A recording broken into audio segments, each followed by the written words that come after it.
تو زندگی کی ان ساری نعمتوں پہ زوال ہے. ما عندکم ینفد، جو کچھ تمہارے پاس ہے اس پہ فنا ہے. اولاد فنا ہے، فانی ہے. دولت کب تک رہے گی؟ زمین جاگیر کب تک؟ عہدہ منصب اسٹیٹس کب تک؟ عزت کب تک؟ شہرت کب تک؟ ما عندکم ینفد، جو تمہارے پاس ہے اس پہ فنا ہے. صحت کب تک رہے گی؟ جوانی کب تک رہے گی؟ حسن کب تک رہے گا؟ زندگی کب تک رہے گی میاں؟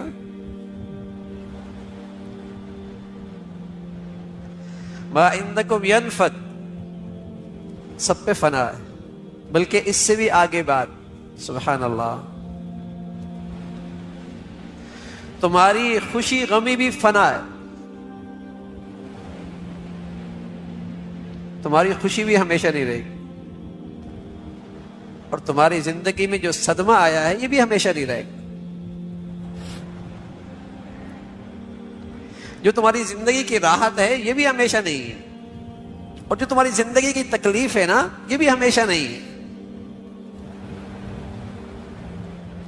جو تمہاری زندگی کی مشکلات ہیں یہ بھی ہمیشہ نہیں رہیں گی، اور جو یہ آسانیاں ہیں یہ بھی ہمیشہ نہیں رہیں گی. ما عندکم ینفد، جو بھی تمہارے اوپر حالات آئے ہیں یہ ہمیشہ نہیں رہتے. بس اوقات زندگی میں ایسا صدمہ آتا ہے، بتائیے اگر وہ صدمہ باقی رہے تو دماغ کا کیا حال ہو جائے. لیکن کچھ عرصے کے بعد وہ صدمہ، اس کی وہ کیفیت نہیں رہتی. تو اسی طرح خوشی کا بھی حال ہے، اسی طرح لذت کا بھی حال ہے. یہی حال تکلیف کا بھی ہے، ہمیشہ تو نہیں رہتی.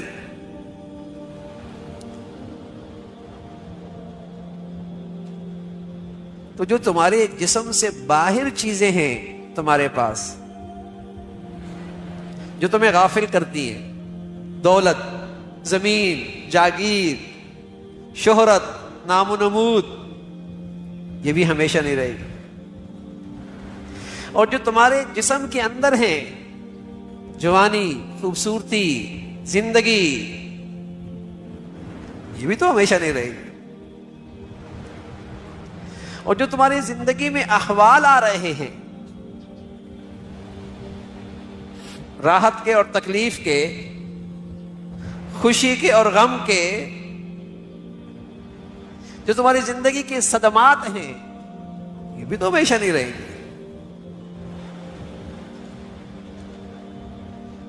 وما عند اللہ باق، وما عند اللہ باق. لیکن سبحان اللہ، اگر ان اللہ کی دی ہوئی حالات میں، اللہ کی دی ہوئی نعمتوں میں، اللہ کی دی ہوئی ان نعمتوں میں اگر تم نے نیکی کر لی، وما عند اللہ باق، یہ نیکی ہمیشہ رہے گی.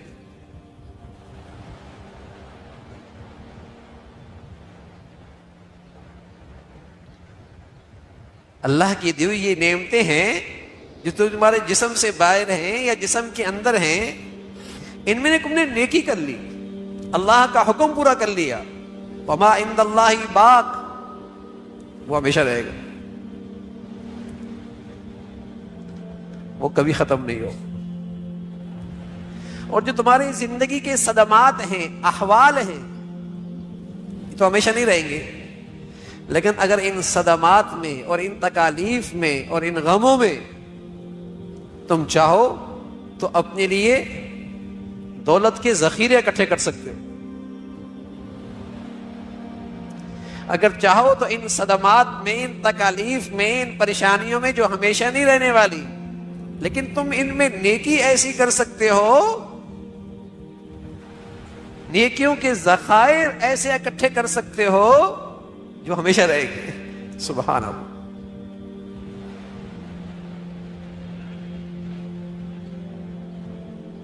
کسی کی بات پر تمہیں تکلیف ہوئی، چوٹ لگی تمہارے دل پہ. ایک تو یہ ہے کہ آپ نے بھی ترکی بترکی جواب دے دیا، تو دونوں کے یہ گناہ ہمیشہ رہیں گے. لیکن اگر تم نے اس کو یہ کہا اللہ تجھے ہدایت دے، اللہ تجھے معاف کر دے، تیری تکلیف تو تھوڑی دیر کی، لیکن یہ جو تم نے دعا دے دی اور نیکی کر لی، یہ تمہاری نیکیوں کا وہ ذخیرہ ہے جو کبھی ختم نہیں ہوگا.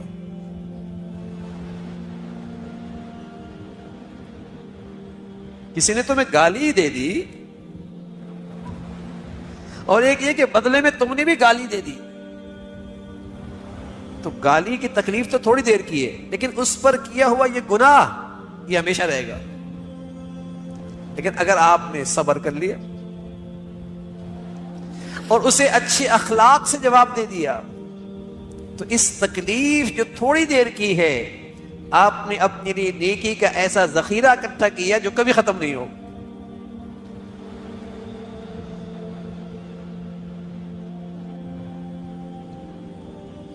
تو دولت بھی فانی، عزت شہرت بھی فانی،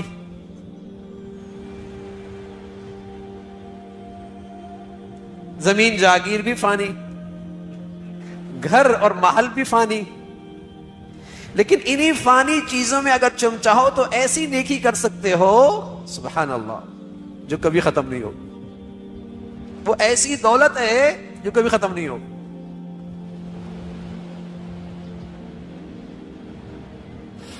ما عندکم ینفد، جو تمہارے پاس ہے وہ تو فانی ہے. اللہ نے صحت دی ہے، ہمیشہ نہیں رہے گی. جوانی دی ہے، ہمیشہ نہیں رہے گی. زندگی دی ہے، ہمیشہ نہیں رہے گی. لیکن اس میں تم ایسی نیکی کر سکتے ہو بھائی کہ یہ چیزیں 10 سال میں رہنے والی ہیں، 20 سال کے اندر رہنے والی ہیں، چند سالوں میں رہنے والی ہیں، لیکن وہ نیکی کا ذخیرہ خربوں سال کے لیے. اس لیے علماء نے لکھا ہے ساری دنیا کے انسان دنیا کمانے پہ لگ جائیں، ساری زندگی وہ نہیں کما سکتے جو ایک مسلمان 1 منٹ میں کما سکتا ہے. اللہ ہمیں اس پہ یقین نصیب فرما دے. ساری دنیا کا انسان دنیا کمانے پہ لگ جائے، ساری زندگی کمائے،